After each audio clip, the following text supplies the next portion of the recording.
자, 오늘 우리에게 주시는 하나님의 말씀 조금 깁니다. 길지만 그래도 같이 함께 볼 때에 요한복음 19장 1절에서 16절까지의 말씀입니다.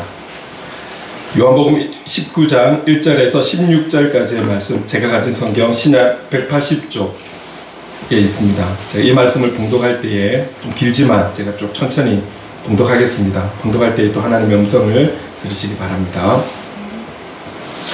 이에 빌라도가 예수를 데려다가 채찍질하더라.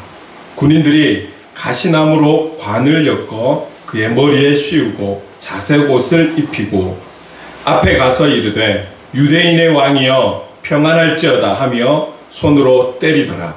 빌라도가 다시 밖에 나가 말하되 보라, 이 사람을 데리고 너희에게 나오나니 이는 내가 그에게서 아무 죄도 찾지 못한 것을 너희로 알게 하려 함이로라 하더라. 이에 예수께서 가시관을 쓰고 자색 옷을 입고 나오시니 빌라도가 그들에게 말하되 보라, 이 사람이로다 하매 대제사장들과 아랫 사람들이 예수를 보고 소리질러 이르되 십자가에 못 박으소서, 십자가에 못 박으소서 하는지라. 빌라도가 이르되 너희가 친히 데려다가 십자가에 못 박으라. 나는 그에게서 죄를 찾지 못하였노라. 유대인들이 대답하되 우리에게 법이 있으니 그 법대로 하면 그가 당연히 죽을 것은 그가 자기를 하나님의 아들이라 함이니이다.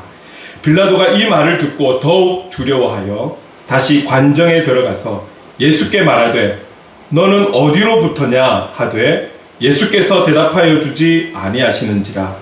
빌라도가 이르되 내게 말하지 아니하느냐? 내가 너를 놓을 고난도 있고 십자가에 못 박을 고난도 있는 줄 알지 못하느냐? 예수께서 대답하시되 위에서 주지 아니하셨더라면 나를 해할 고난이 없었으리니 그러므로 나를 내게 넘겨준 자의 죄는 더 크다 하시니라. 이러함으로 빌라도가 예수를 놓으려고 힘썼으나 유대인들이 소리질러 이르되 이 사람을 놓으면 가이사의 충신이 아니니이다. 무릇 자기를 왕이라 하는 자는 가이사를 반역하는 것이니이다. 빌라도가 이 말을 듣고 예수를 끌고 나가서 돌을 깐 뜰에 있는 재판석에 앉아 있더라. 이날은 유월절의 준비일이요 때는 제6시라. 빌라도가 유대인들에게 이르되 보라, 너희 왕이로다. 그들이 소리 지르되 없이 하소서, 없이 하소서, 그를 십자가에 못 박게 하소서. 빌라도가 이르되 내가 너희 왕을 십자가에 못 박으랴.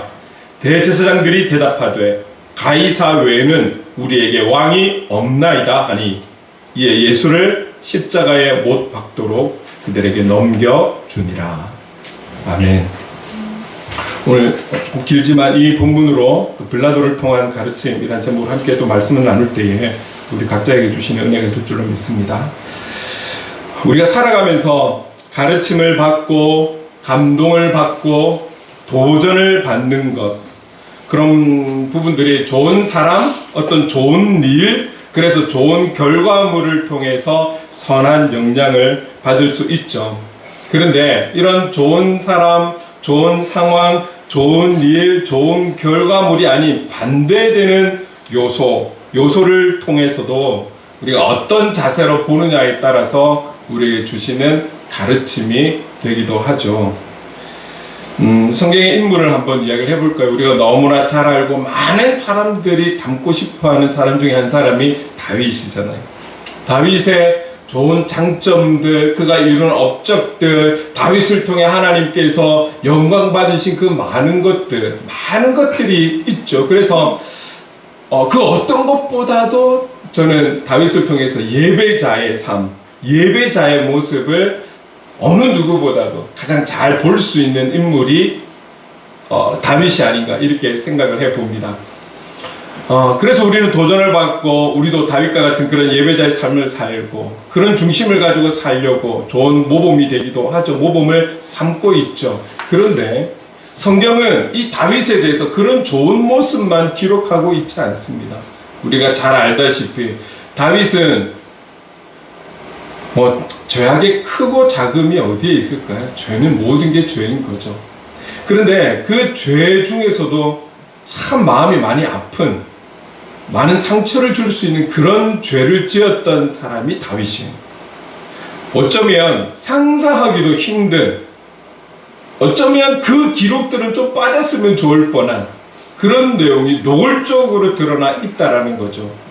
그런데 우리는 그런 내용들을 성경을 통해 보거나 설교를 들으면서 그래서 그 사람을 우리가 판단하거나 손가락질 하는 경우보다는 이 다윗의 그 죄악된 모습을 통해서, 그리고 그 죄악된 모습에서 풀어가는 과정을 통해서 우리가 어떻게 권면을 받고 깨닫습니까? 많은 사람들은 그런 연약한 모습들을 통해서 그렇지, 다윗도 사람이지, 그렇지, 다윗도 죄인이지, 연약함을 갖고 있는 사람이지, 오히려 예배자의 삶을 살았기 때문에 더 많은 유혹과 갈등과 고민 속에서 그렇게 살았던, 어려움 속에 살았던, 실제로 현실적으로 어렵게 살았고요.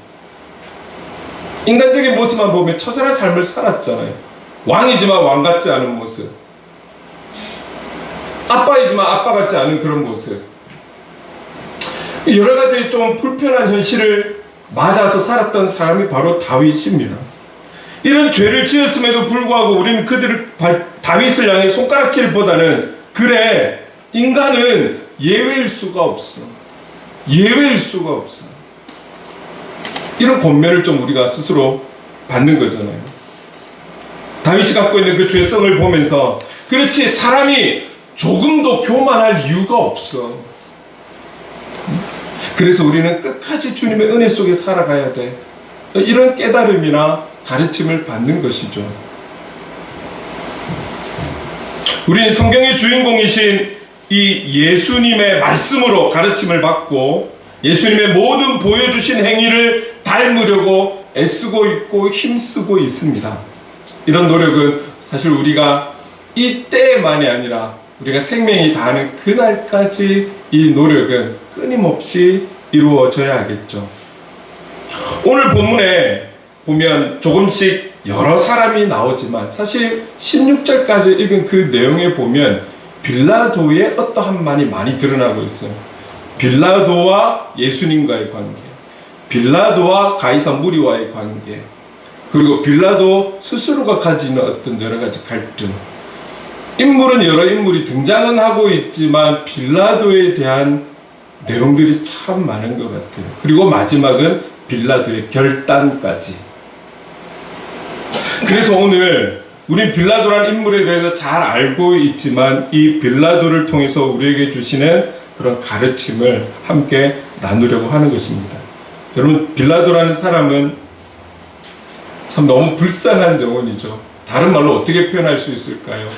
왜냐하면 그는 영원히 지워지지 않을 성경에 그의 이름이 떡하니 등장하고 있다라는 거예요. 근데 그것이 하나님의 영광을 위해서 살았던 인물이 아닌 예수 그리스도, 성경의 한 단어로 표현하라면 예수님이잖아요. 그 주인공 되신 예수님을 결국 십자가에 넘겨버린 그 핵심의 주인공이 빌라도라는 거예요. 결국 이 빌라도가 예수님이 십자가에 못 박혀 죽도록 허락한 인물로 기록이 되었다라는 것. 그뿐만이 아니라 우리의 신앙 고백인 사도신경에도 그의 이름은 가장 불쌍한 이름으로 등장을 하는, 예수 그리스도를 십자가에 넘긴 그 주인공이라는 것을 분명하게 사도신경이 기록을 하고 있다라는 것이죠. 그 이름 영원히 지워지지 않을 것인데, 한편으로 보면 너무 불쌍한 인물이 되는 것이죠. 이 인물의 모습을 통해서 우리에게 주시는 가르침 어떤 것일까요? 오늘 본문 안에서 이루어지는 빌라도의 모습을 보면서 첫 번째는 이것입니다. 빌라도는 사람을 두려워하는 거예요. 빌라도는 사람을 두려워하고 있는 모습을 오늘 이 본문을 통해서 너무나 정확하게 보여주고 있어요. 조금 더 구체적으로 이야기하면 잡혀와 있는 그 주님, 진리 되신 주님, 주님보다 사람을 더 두려워했다라는 거예요. 오늘 본문이 아닌 지난주에 18장의 내용을 보면 빌라도는 예수님을 신문했어요. 신문하고 난 결과가 18장 38절에 이렇게 말씀하고 있어요. 나는 그에게서 아무 죄도 찾지 못하였노라. 가야바 무리들이 예수님을 데리고 와서 심판받으려고, 그리고 죄를 밝혀내려고, 법적인 죄를 드러내려고, 그래서 가장 최악의 사형을 시키고 싶은 그들의 마음이 그냥 막 이글이글거리고 그렇게 예수님을 넣었는데, 빌라도는 신문을 해보니 죄가 없어요. 그래서 그들에게 가서 이야기를 한 거죠. 나는 그에게서 아무 죄도 찾지 못하였노라. 그리고 18장이 끝이 납니다. 그리고 19장 1절에서 3절까지 이렇게 말씀하고 있죠. 같이 한번 읽어볼까요? 시작. 이에 빌라도가 예수를 데려다가 채찍질하더라. 군인들이 가시나무로 관을 엮어 그의 머리에 씌우고 자색 옷을 입히고 앞에 가서 이르되 유대인의 왕이여 평안할지어다 하며 손으로 때리더라.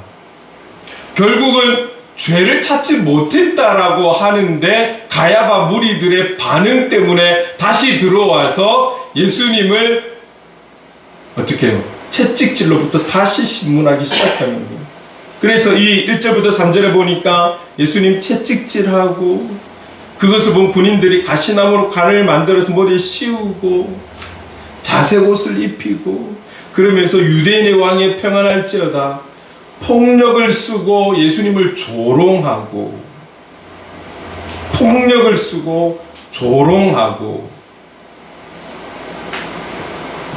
이런 것을 결국은 1절에서 말하고 있는 그 빌라도가 다 허락한 것이잖아요. 빌라도의 허락하에 이루어진 것이죠. 폭력하고 조롱하고. 그런데 이 1절에서 3절까지 이런 내용을 한 이유에 대해서 사전은 설명하고 있습니다. 같이 읽어볼게요. 시작. 빌라도가 다시 밖에 나가 말하되 보라, 이 사람을 데리고 너희에게 나오나니 이는 내가 그에게서 아무 죄도 찾지 못한 것을 너희로 알게 하려 함이로라 하더라. 봐라, 내가 이렇게 채찍질하고 조롱하고 모욕하고 머리에 과시간을 씌우고 이렇게 내가 신문을 했음에도 불구하고 나는 죄를 찾지 못하였노라. 가이사 무리 앞에서 내가 신문을 하고 죄를 찾으려고 이렇게 수고를 하고 노력을 했다라는 것을 그들에게 굳이 보이고 있다라는 거예요. 봐라,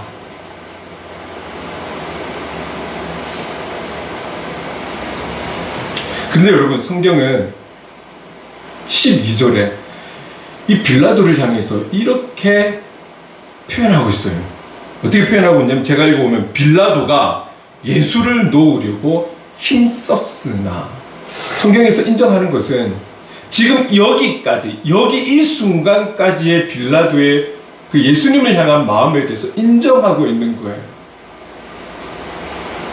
예수님에 대한, 이 빌라도의 예수님에 대한 부분들을, 그 마음을 인정하고 있는 거예요. 사실 우리가 복음서를 잘 이렇게 보지만 이 부분이 참 그렇게 쉽게 눈에 들어오진 않았어요. 왜냐하면 우리의 고정관념에는 일단 빌라도는 예수님을 십자가에 못 박게 한 주인공이라는 거, 그것만이 딱 각인되어 있어서 그런지 이 부분이 잘 들어와 있지 않았어요.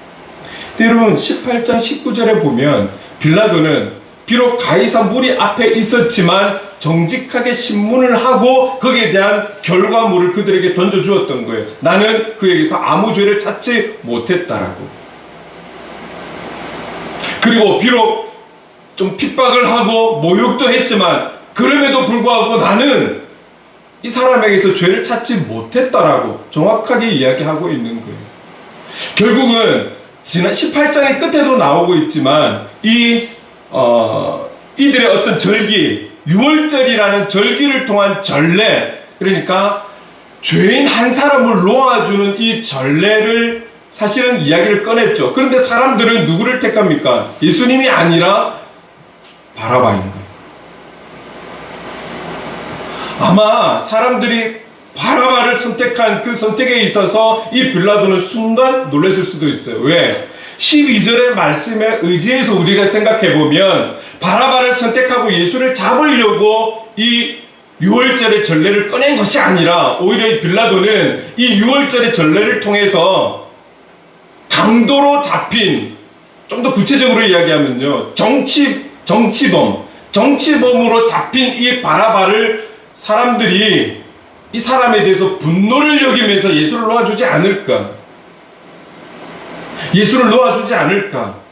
그런 마음으로 사실은 딱 6월절 전례에 대해서 꺼내는데 사람들의 선택은 바라바였고, 그리고 이 가야바 무리들의 입에서 나온 것은 십자가에 못 박게 하소서. 어떤 사형 집행에 있어서 선택은 재판관에게 주어진 역할인 거잖아요. 그의 죄의 어떠한 부분 때문에 이렇게 하겠다라는 게 나와야 되는데, 당시에 가장 극악무도한 죄인들을 다스렸던 사형인 이 십자가 사형을 가야바 무리들이 십자가에 못 박게 하소서라고 부탁한 것 같지만 거의 명령하듯이. 여러분, 이 가야바 무리들의 항의, 이 부분에 대해서 오늘 요한복음에는 구체적으로 안 나와 있지만 마태복음 27장 24절에 보면 이렇게 표현하고 있어요. 밀란이 나려는 것을 보고. 그러니까 이거예요. 그들의 저항이나 항의가 그 수준이 그냥 이 빌라도의 판단에 대해서 좀 거부하고 다시 좀 이렇게 뭔가 표현을 하고 이거를 도를 넘어서 밀란이 일어날 것 같은 그런 상황으로까지 저항을 하고 막 항의를 하고 막 지금 그러고 있다라는 거죠. 마태복음은 그 부분에 대해서 이렇게 표현하고 있는 거예요. 밀란이 나려는 것을 보고. 그만큼 가야바는 가야바 무리는 빌라도 총독이 갖고 있는 권세에 두려워하는 것이 아니라 오히려 이 빌라도가 가야바 무리들을 보면서 밀란이 날 것을 두려워하고 있는 그런 모습을 볼 수 있는 것이죠. 충분히 자기는 그 지위와 충분한 훈련된 군대와 무기와 이런 것들이 있음에도 불구하고 그저 아무것도 없이 저항하고 있는 저 가야바 무리들의 저 모습으로 인해서 이미 두려워하고 있는 거예요. 사람의 성향에 따라 다를 수는 있지만 이 빌라도가 이런 사람에 의해서 마음이 흔들리고 있는 것을 보게 됩니다. 그리고 결국은 빌라도의 결론은 어떻습니까? 16절에 같이 한번 읽어볼게요. 시작. 이에 예수를 십자가에 못 박도록 그들에게 넘겨주니라. 결국 어쨌든 12절에 나와 있는 것처럼 예수님에 대해서 바른 판단과 바른 결과물을 내고 바르게 이끌고는 싶었으나 그러나 결론은 그 군중들의 그 모습에 의해서, 사람들의 모습에 의해서 흔들려서 그들이 원하는, 가야바 무리가 원하는 것을 들어주는 것으로 끝이 나는 거예요. 빌라도의 모습입니다. 오늘 본문에는 나와 있지 않지만 이와는 조금 대조적인 한 사람을 좀 소개하려고 합니다. 지난주에 잠깐 언급한 스데반에 대해서 잠깐 좀 언급을 해볼게요. 사도행전 6장에 보면 사도들이 너무 이렇게 부흥이 되니까 너무 많은 일들이 있는 거죠. 성도들을 관리하는 일, 또 여러 가지 그들만이 할 수 있는 여러 가지 사도로서의 일들, 너무 일이 많다 보니 사도들은 오로지 기도하고 그리고 말씀을 전하는 사역만 할 수 있도록, 그래서 나머지 사역들은 좀 누군가가 맡아서 할 수 있도록, 그래서 7명의 직분자를 뽑는 거예요. 정확하게 나와 있지는 않지만 우리는 7집사라고 그렇게 표현을 하고 있죠. 그래서 7 일꾼을 뽑았어요. 어떤 사람? 성령과 지혜가 충만하여 칭찬받는 사람 7 일꾼을 택하게 됩니다. 그렇게 택했다라고 6장의 내용이 나오면서 6절 중반으로 이렇게 6장에 있는 중반으로 넘어가게 되면서 이 스데반 집사에게 딱 초점이 모여집니다. 그리고 그 내용을 보게 되면 스데반 집사가 상당히 위험한 순간에 놓이게 되는 내용이 나와요. 스데반 집사를 위협하는 그 무리들 앞에서 결국 그가 7장에 들어서 설교를 하게 되는 내용이 나와요. 7장의 내용은 자기를 위협하는 사람들, 그들 앞에서 복음을 전하고 있는 그 설교의 내용이 대부분 나오게 되죠. 자, 여러분, 얼마 전에 이런 내용을 나눴었잖아요. 베드로가 복음을 전했을 때, 말씀을 전했을 때, 그 말씀의 능력으로 인해서 많은 사람들이 가슴을 치면서 회개하고, 어찌할꼬, 내가 어찌할꼬, 그 말씀의 영향력이 그렇게 역사가 되는 반면에, 자, 오늘 지금 이야기하고 있는 이 스데반 집사가 사도행전 7장에서 쭉 말씀을 전했을 때 말씀의 능력이 사람의 마음을 찔러서 그 찌름에 아파하는 이 장면까지는 동일한데, 이까지는 동일한데 회개로 나아가느냐, 그래서 하나님 앞에 온전히 엎드리느냐, 이 선택은 본인들에게 있잖아요.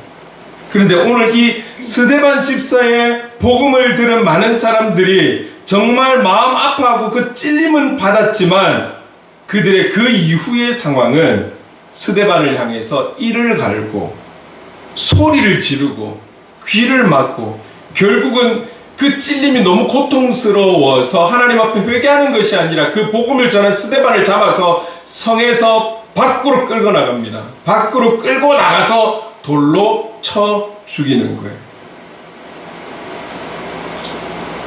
그때 스데반 집사가 죽으면서도 이런 말씀을 하고 있는 거예요. 사도행전 7장 59, 60절 같이 한번 읽어볼게요. 시작. 그들이 돌로 스데반을 치니 스데반이 부르짖어 이르되 주 예수여 내 영혼을 받으시옵소서 하고 무릎을 꿇고 크게 불러 이르되 주여 이 죄를 그들에게 돌리지 마옵소서, 이 말을 하고 자니라. 어떻게 돌에 맞아 죽어가는 그런 순간에도 이런 간구를 할 수 있을까요? 내가 아닌, 내 가족이 아닌 지금 나를 죽이고 있는 저 살인자들을 위해서 기도하고 그렇게 죽어갈 수 있는 것일까요? 여러분, 스데반 집사가 지금 어떤 무리들이 있다는 것을 모르고 복음을 전했을까요? 전혀 그 무리들이, 그를 둘러싸고 있는 그 무리들이 어떤 사람들이라는, 어떤 성향을 가지고 있고 지금 어떤 상황으로 나를 위협하고 있는지 몰라서 이렇게 복음을 전했을까요? 결국 죽음을 각오하고 복음을 전한 것이죠. 그리고 그 복음을 들은 그들은 마음에 찔림은 있었으나 그 찔림에 대한 반응이 결국은 찔리게 한 그 영혼을 죽이는, 안 그래도 보기 싫었는데, 그런데 그 영혼들을 향해서 이 죄를 그들에게 돌리지 마옵소서, 이 죄를 그들에게 돌리지 마옵소서.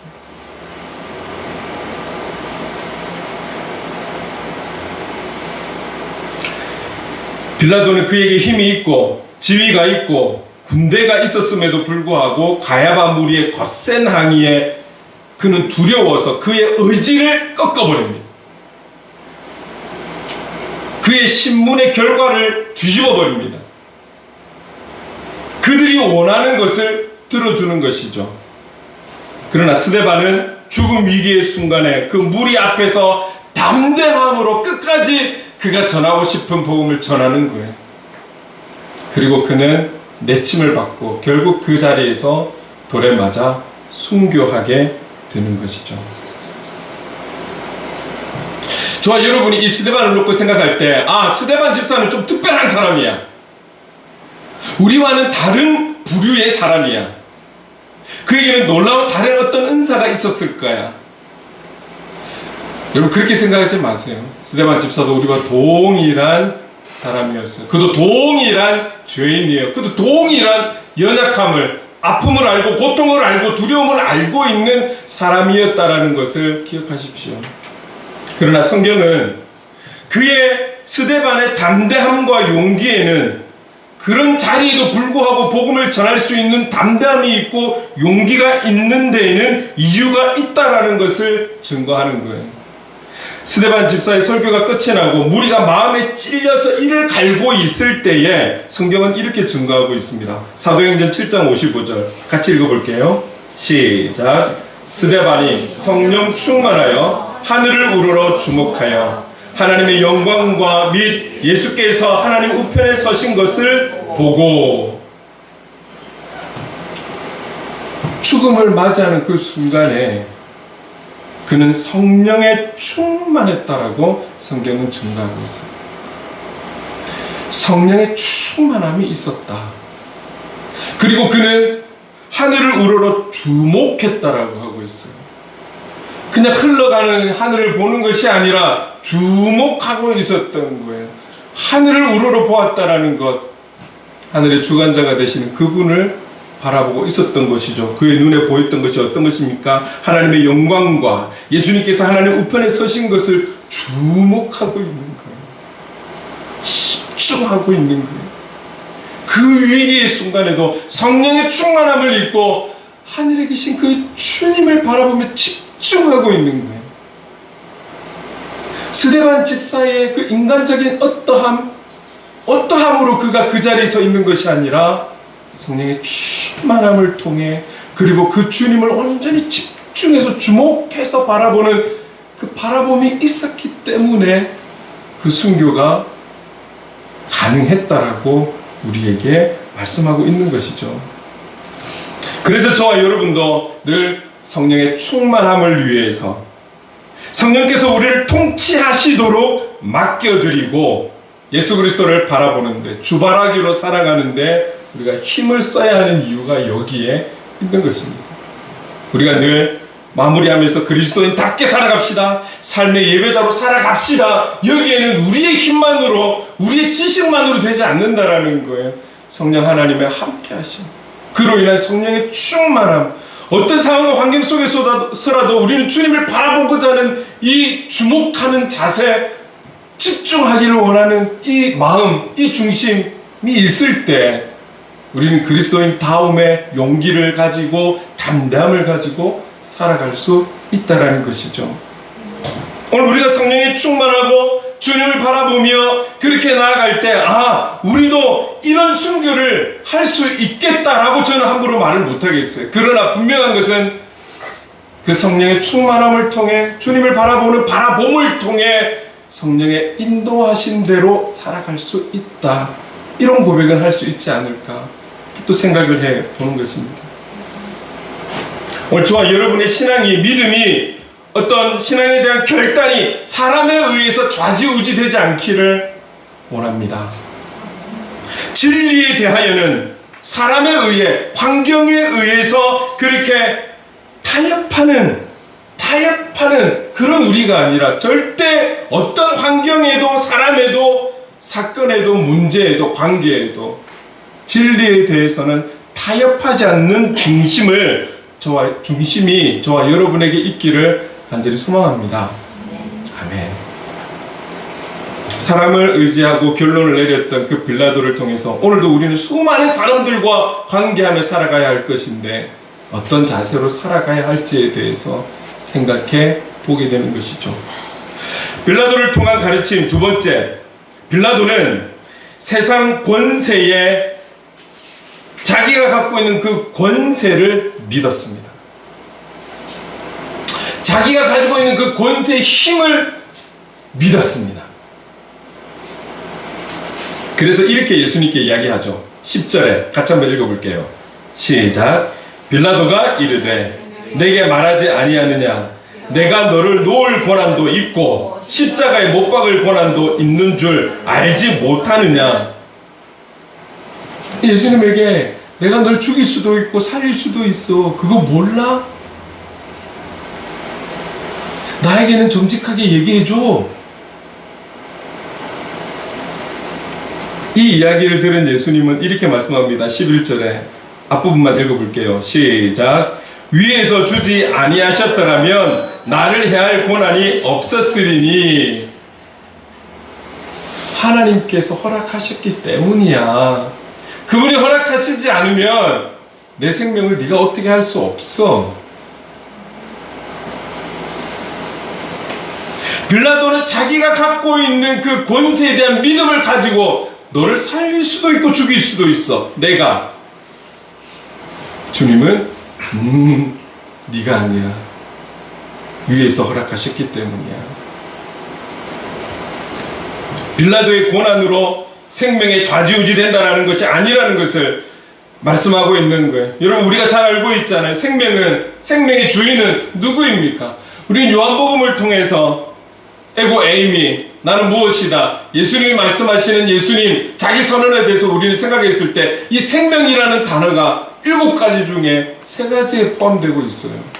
나는 생명의 떡이다. 나는 부활이요 생명이다. 나는 길이요 진리요 생명이다. 나는 생명의 주관자야, 주권자야. 그런데 한 피조물 인간이 너의 목숨이 나에게 달렸어라고 이야기하고 있으니 예수님께서 진리를 말해줘야죠. 하늘에서 허락하지 않으면 안 돼. 오늘 저와 여러분의 생명은 우리가 알고 의사가 알고 세상이 아는 것이 아니라 그 모든 주권이 하나님께 있는 줄로 믿습니다. 우리의 생명이 주님의 것이라면, 생명이 주님의 것이라면 우리의 전부도 주님의 것 아닐까요?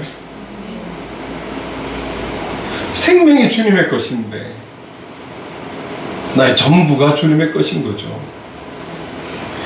내가 그 어떤 소중한 것을 여기고 중요한 것을 여기고 목표를 가지고 열심히 살아간다 할지라도 생명이 아니라 건강만 이뤄도 아무것도 못하는 게 우리 연약함인데, 우리 인간들인데,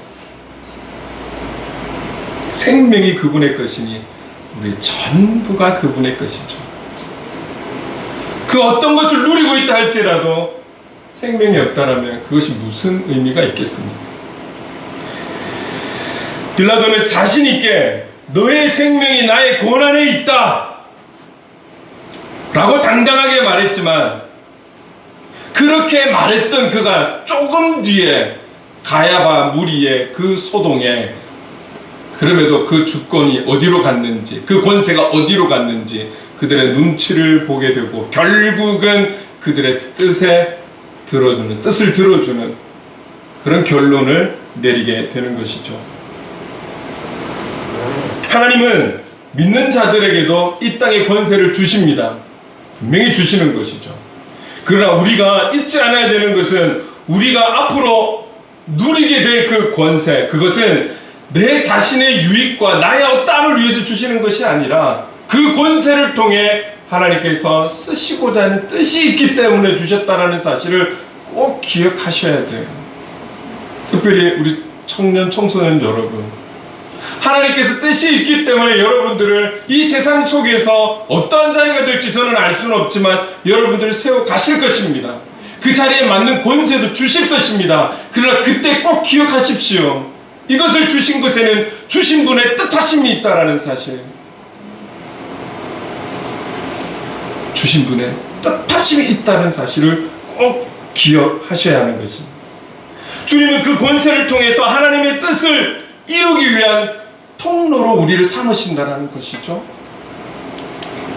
그것이 권세든 은사든 직분이든 그 어떤 것이든 주시는 분도 거두시는 분도 주님이시고 모든 것의 주권자이신 주님의 뜻을 위해 주시는 것이라는 것을 우리는 꼭 기억해야 하는 것입니다.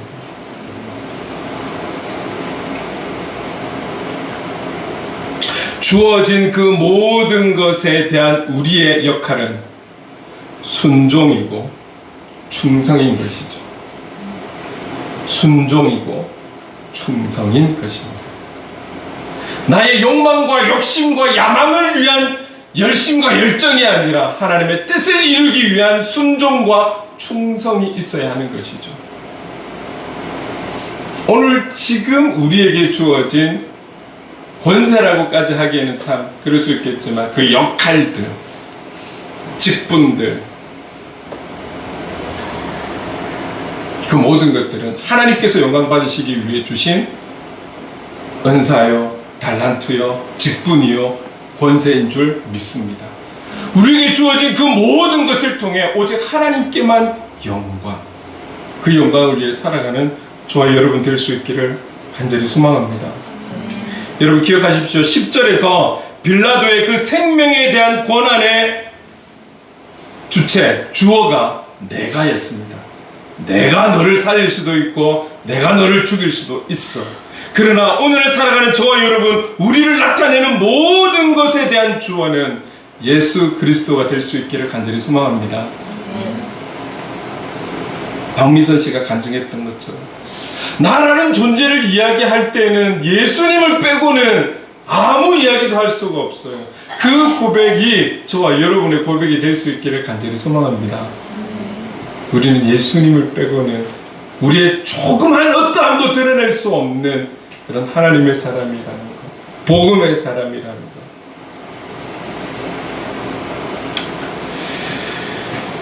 마무리하겠습니다. 빌라도를 통해서 주시는 그 가르침을 다시 한번 더 기억해 봅시다. 성령의 충만과 주님만 바라보는 그 주바라기가 되어서 주님의 기쁨이 되고, 무엇보다 우리가 앞으로도 어떤 일을 하든지 무엇을 하든지 사람을 두려워하는 것이 아니라 사람은 긍휼히 여기고, 그리고 그 사람은 사랑하고 주의 사랑으로 사랑하고, 우리가 두려움은 오직 하나님을 향한 경외함으로 하나님을 두려워하고, 사람에게 두려워하는 것이 아니라 사람은 우리가 긍휼히 여기며 사랑해야 할 존재들이라면 오늘 우리의 영적 두려움은 오직 하나님께만 가지고 온 세상 만물의 주관자가 되시는 그 하나님의 권능을 믿고 의지하고 신뢰하는, 그러므로 주시는 그 담대함과 용기 있는 그런 하나님의 사람으로 살아갈 수 있는 저와 여러분, 삶의 예배자로 살아갈 수 있는 저와 여러분 될 수 있기를 간절히 소망합니다.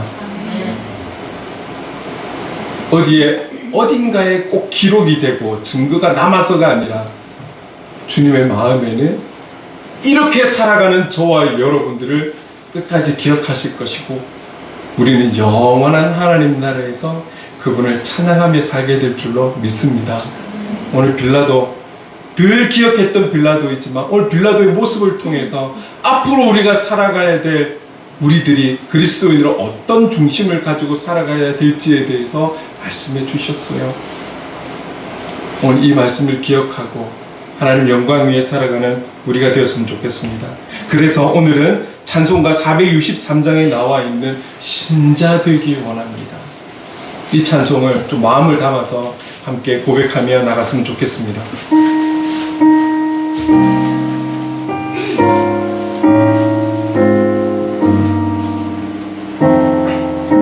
신자 되기 원합니다. 신자 되기 원합니다. 진심으로 신자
진심으로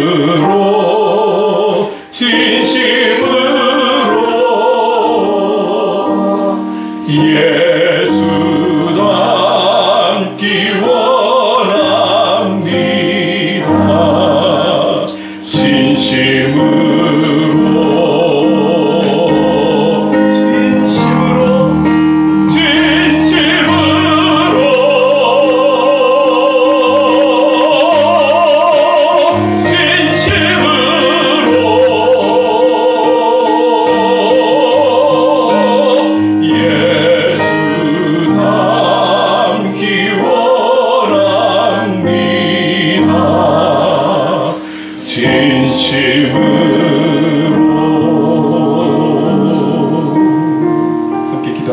기도할 때에 주님, 어려운 현실에서 살아야 하지만 빌라도와 같은 삶을 택하지 않도록 끝까지 주님을 믿는 믿음으로 주님의 권능을 믿고 의지하며 성령님과 함께 살아내는 그런 은혜의 삶을 살도록 인도해 주시옵소서. 주님, 우리가 끝까지 포기하지 않도록 성령님 도와주시옵소서. 우리의 영적 중심이 흔들리지 않도록 붙들어 주시옵소서. 우리 주신 말씀 기억하며 함께 기도하며 나가겠습니다. 사랑을 내가 많으신 하나님 아버지, 고맙고 감사합니다. 오늘 우리는 하나님 아버지와 몸이 19장의 16절의 말씀을 통해서 하나님 아버지 빌라도를 보았습니다.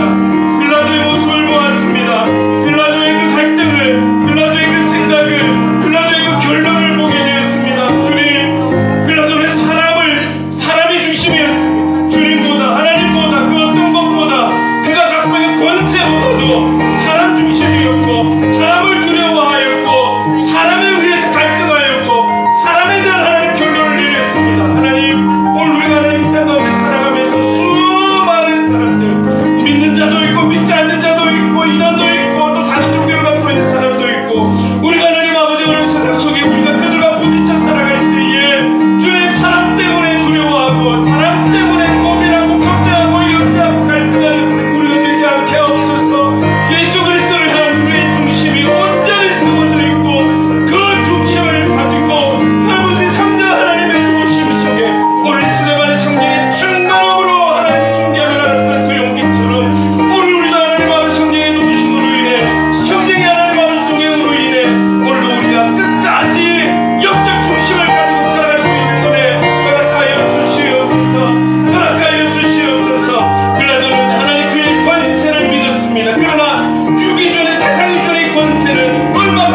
감사합니다.